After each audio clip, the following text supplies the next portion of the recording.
तो आज के 5 मिनट कैप्सूल में हम लोग बात करने वाले हैं बिजोलिया शिलालेख और उससे जुड़े हुए सारे फैक्ट्स की। अलग अलग एग्जाम्स में कई बार बिजोलिया के बारे में पूछा गया है, उससे जुड़े हुए फैक्ट पूछे गए हैं। एक जो शिलालेख है वो उस समय की तात्कालिक प्रशासनिक, राजनीतिक और जो धार्मिक स्थिति होती है उसको बयां करता है। बिजोलिया शिलालेख के बारे में आज के वीडियो में हम लोग बात करने वाले हैं। बिजोलिया शिलालेख कहाँ पर है, तो यह है अवस्थित है इसकी भीलवाड़ा में। और भीलवाड़ा में एक जैन मंदिर है जिसका नाम है पार्श्वनाथ जैन मंदिर। उस पार्श्वनाथ जैन मंदिर की दीवार पर यह लगा हुआ है। सन की बात करें तो 1170 ईस्वी के अंदर ये जो शिला है ये लगवाई गई थी यहाँ पर। और बिजोलिया शिलालेख की बात करें तो देखो यहाँ पर पार्श्वनाथ जैन मंदिर में ये लगा हुआ है। और जैन मंदिर का जो निर्माण है वो जैन श्रावक लोलाक ने करवाया था।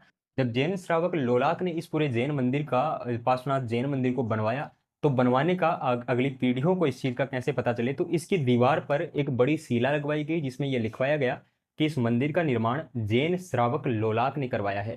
साथ ही इस पर कुछ ऐसे फैक्ट जो उस समय की तात्कालिक राजनीतिक, प्रशासनिक और धार्मिक जानकारी प्रदान करते हैं।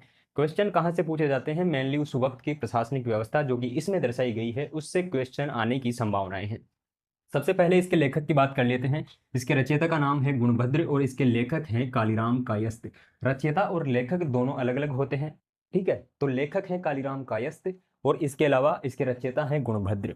अब इसके अंदर क्या क्या दिया गया है वो चीजें पढ़ लेते हैं। अजमेर और सांबर के चौहानों की जानकारी इसमें दी गई है। इस शिलालेख में ये बताया गया है कि सबसे पहले जो शाकंभरी में 551 ईस्वी में वासुदेव चौहान ने यहाँ पर आकर चौहान साम्राज्य की स्थापना की। मतलब 551 ईस्वी में जो चौहानों के मूल पुरुष हैं उनकी यहाँ पर बात बताई गई है, स्थापना की बात बताई गई है। और ये कब का है, 1170 ईस्वी का। तो 1170 ईस्वी में किसका काल चल रहा था, तो वो था सोमेश्वर का, जो कि पृथ्वीराज चौहान तृतीय के पिता थे। उनके काल का ये पूरा शिलालेख है। निर्माण मैंने आपको बता ही दिया, जैन श्रावक लोलाक ने इस मंदिर की स्मृति में करवाया था। और इसमें क्या क्या चीजें लिखी हुई हैं, तो चौहानों को इसमें वत्स गोत्रीय ब्राह्मण बताया गया है।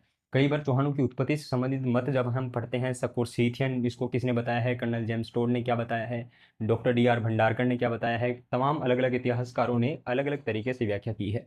बिजोलिया शिलालेख में चौहानों को, राजपूतों की जो उत्पत्ति है उनमें चौहानों की जो उत्पत्ति है वो वत्स गोत्रीय ब्राह्मणों से बताई गई है, यानी वत्स गोत्र के इनको ब्राह्मण बताया गया है। इसमें क्या है, इसमें कुछ प्राचीन नामों के उल्लेख हैं, जिसमें जालोर को जावालीपुर कहा जाता था, सांभर के लिए शाकंभरी शब्द का प्रयोग हुआ है, नाडोल के लिए नड्डुल शब्द का प्रयोग हुआ है, दिल्ली के लिए दिल्ली का शब्द का प्रयोग हुआ है, भीनमाल के लिए श्रीमाल शब्द का प्रयोग हुआ है, नागदा के लिए नागभद्र का प्रयोग हुआ है। इसके अलावा ऊपरमाल के लिए उपमाद्री शब्द का प्रयोग हुआ है। इसके अलावा मांडलगढ़ के लिए मांडलकर नाम जो है वो यहाँ पर मिलता है। और बिजोलिया के लिए यहाँ पर विंध्यावली, हालांकि कई एग्जाम में ये भी पूछा गया है कि बिजोलिया का जो प्राचीन नाम है वो क्या है, तो ये यहाँ पर मिलता है बिजोलिया शिलालेख में। विंध्यावली, विंध्यावली बिजोलिया के लिए ये नाम था, वो यहाँ पर लिखा गया। इसके साथ एक नाम और है अहिछत्रपुर नागौर। नागौर का प्राचीन नाम अहिछत्रपुर था, चौहानों की प्रारंभिक राजधानी के तौर पर इसमें बताया गया है। इसके अंदर और क्या बताया गया, इसमें यह भी बताया गया है कि दिल्ली को जीतने वाला एकमात्र चौहान जो शासक था वो था विग्रहराज चतुर्थ।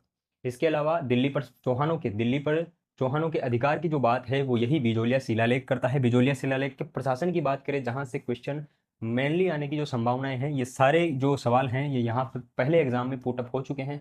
अब जो सवाल आने वाला है वो सवाल यहाँ से आने वाला है। इस बिजोलिया शिलालेख में भूमिदान को डोहली कहा गया है। जो राजा पहले भूमिदान देते थे उसको क्या कहा गया है, उसके लिए जो टर्म यूज किया गया वो है डोहली, यानी डोहली को भूमिदान, भूमिदान को डोहली कहा गया है।